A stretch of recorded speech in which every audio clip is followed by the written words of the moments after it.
वारिस। सुरभि को बचपन से ही संयुक्त परिवार में रहना पसंद था, क्योंकि खुद उसका परिवार भी बहुत बड़ा था। उसके परिवार में 4 चाचा और 3 बुआ थी। सुरभि के पिता हरिश्चंद्र जी परिवार में सबसे बड़े थे। वह एक बहुत ही सज्जन पुरुष थे।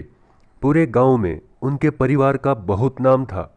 गांव के सभी लोग उनके परिवार की तारीफ किए बिना नहीं रहते थे, क्योंकि सुरभि के पिता हरिश्चंद्र जी परिवार को साथ लेकर चलने वाले व्यक्ति थे। वह स्वयं से पहले अपने भाइयों बहनों की भलाई देखते थे, उसके बाद स्वयं के बारे में सोचते थे।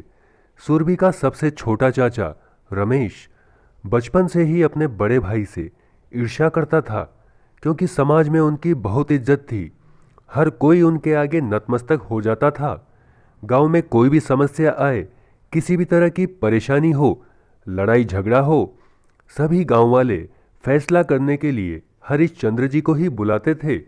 और हरिश्चंद्र जी पूरी ईमानदारी के साथ फैसला करते थे। सभी लोग आपस में बातें करते थे कि जैसा इनका नाम है वैसा ही इनका काम है। जैसे राजा हरिश्चंद्र हमेशा सच के साथ थे, वैसे ही ये हरिश्चंद्र जी भी उन्हीं का दूसरा रूप है। रमेश अक्सर गांव वालों और परिवार वालों को अपने बड़े भाई के खिलाफ भड़काता रहता था, लेकिन कोई उसकी बातों में नहीं आता था। सब जानते थे कि यह धूर्त है। सुरभि भी अपने चाचा के रवैये से अच्छे से वाकिफ थी। उसने कई बार अपने चाचा को समझाने का प्रयास किया कि चाचा जी, आपको पापा से क्या दिक्कत है? क्यों आप उन्हें नीचा दिखाने का प्रयास करते रहते हैं? वह तो आप सबका भला ही चाहते हैं। खुद से पहले आप लोगों के बारे में सोचते हैं। रमेश पर अपनी भतीजी सुरभि की बातों का कोई असर नहीं होता और वह उन्हें अनसुना करके वहां से चला जाता। काफी सालों तक यही सिलसिला चलता रहा। हरिश्चंद्र जी अब बहुत बूढ़े हो चुके थे। वह अकेले बैठे बैठे सोचते रहते थे कि अब मेरा बुढ़ापा आ गया है। मेरे दोनों बेटों में से एक को वारिस चुनना होगा। जब इस बात का पता सुरभि के चाचा को लगा, तो उन्होंने दोनों भाइयों को भड़काना शुरू कर दिया। हरिश्चंद्र जी का बड़ा बेटा अपने चाचा की तरह ही लोभी और स्वार्थी किस्म का था। वह अपने घर परिवार से ज़्यादा पैसों को अहमियत देता था। वहीं उनका छोटा बेटा बहुत ही ईमानदार और पितृभक्त था।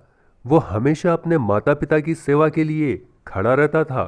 उसे जमीन जायदाद और पैसों से कोई मतलब नहीं था। वो काफ़ी पढ़ा लिखा होने के साथ साथ अत्यधिक समझदार भी था। वो जानता था कि परिवार को कैसे साथ रखना है। हरिश्चंद्र जी अब काफ़ी बीमार हो गए थे। एक दिन उन्होंने अपने दोनों बेटों को बुलाया और उनसे कहा, बेटा, अब मेरा बुढ़ापा आ गया है। अब मैं तुम दोनों में से किसी एक को अपने परिवार का वारिस बनाना चाहता हूँ, लेकिन इसके लिए मैं तुम दोनों की परीक्षा लूँगा। जो उसमें पास होगा उसी को इस परिवार का वारिस बनाऊंगा। हरिश्चंद्र जी का बड़ा बेटा शीघ्र ही बोला, बताइए पिताजी, हमें इसके लिए क्या करना होगा? वहीं छोटा बेटा चुपचाप खड़ा सुन रहा था। हरिश्चंद्र जी ने कहा, बेटा, मैं 15-15 दिन के लिए तुम दोनों के ऊपर पूरा परिवार और पूरा कारोबार छोड़ दूंगा। तुम दोनों में से भी जो ये जिम्मेदारी सबसे बेहतर निभाएगा वही मेरा वारिस होगा। हरिश्चंद्र जी का छोटा बेटा बोला, पिताजी, आपको परीक्षा लेने की कोई ज़रूरत नहीं है। बड़े भैया ही वारिस बनने के लिए योग्य हैं। आप इन्हें ही सारा कारोबार संभला दीजिए। वैसे भी मुझे इसमें कोई रुचि नहीं है। मैं तो बस अपने परिवार के साथ रहना चाहता हूँ और उनके सुख दुख बांटना चाहता हूँ। हरिश्चंद्र जी ने कहा, नहीं बेटा, मेरा फैसला अटल है। तुम दोनों को यह परीक्षा तो देनी ही होगी। अगले दिन से 15 दिन के लिए सारा कारोबार और परिवार की जिम्मेदारी बड़े बेटे को दी गई।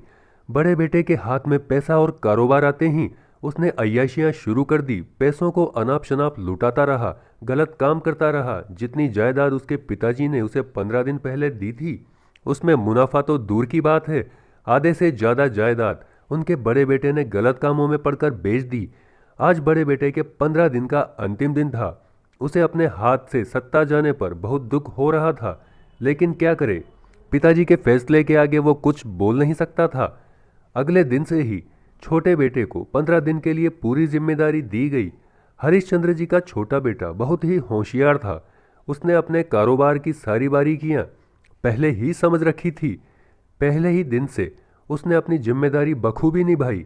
इसके साथ साथ वो अपने पूरे परिवार का ध्यान भी खूब अच्छे से रखता था। 15 दिन आने तक उनके छोटे बेटे ने जायदाद को दुगना कर दिया। यह देखकर पूरा परिवार अत्यंत खुश था और बड़ा बेटा हैरान था कि इसने ऐसा क्या किया जो पूरा कारोबार डबल कर दिया। 15 दिन खत्म हो जाने के बाद हरिश्चंद्र जी ने अपने दोनों बेटों को बुलाया। उन्होंने अपने बड़े बेटे से कहा कि मैंने तुम दोनों को समान अवसर दिया था, लेकिन तुम उसका फायदा ना उठा सके। वहीं मेरे छोटे बेटे ने अवसर का भरपूर लाभ उठाया और मेरी जायदाद को, जो तुमने पहले से भी आधा कर दिया था, उसे दुगना कर दिया। इसके साथ साथ इसने परिवार की जिम्मेदारी भी पूर्ण रूप से निभाई है। यही सही मायने में वारिस बनने के लायक है।